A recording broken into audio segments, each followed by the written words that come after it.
Gotham Knights is not the same canon to Arkham games. That much is fair to say.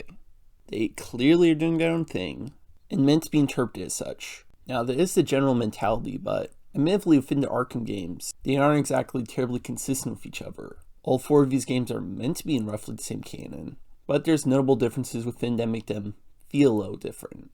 Asylum and City make a pretty nice duology. I have some favorings towards City, but I can't deny it really works as Asylum. A lot of the story beats, character designs, all just blend really well. Helps there was a 2-year gap and City was well in their minds when making Asylum.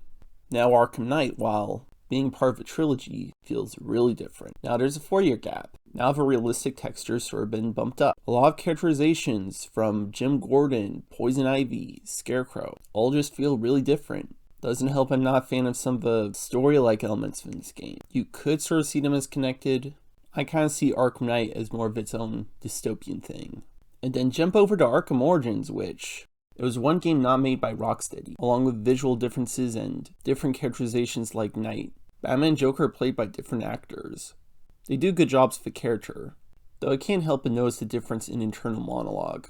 While Conroy has this cool collectiveness to him, Roger Craig Smith has this gruffness towards him. Like, weird thing an internal voice would change that much within 6 years.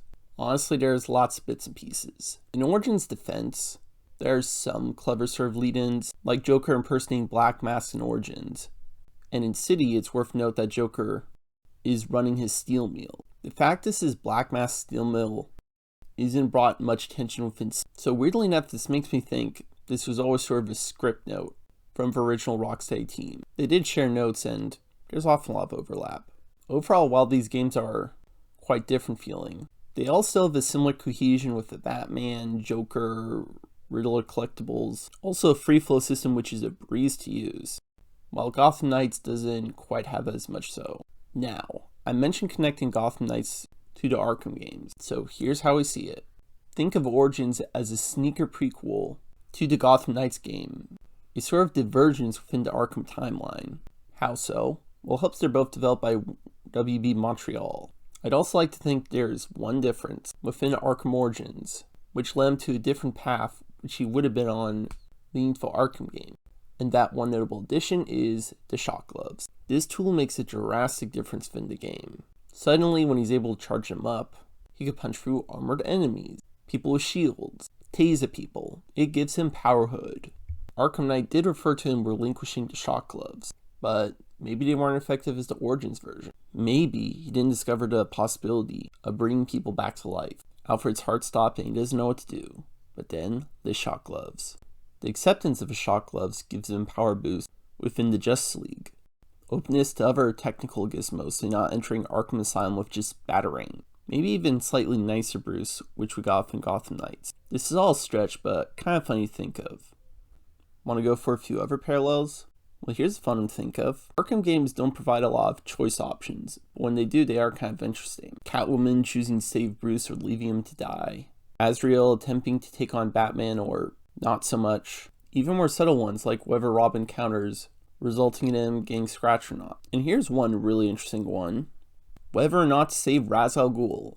He's been alive for hundreds of years, so might as well let nature take its course.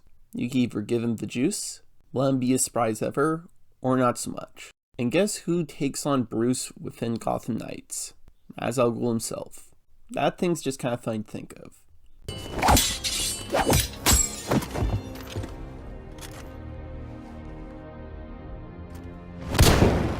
You don't need that mask. I know it's you. Ra's al Ghul. You allowed this blasphemy.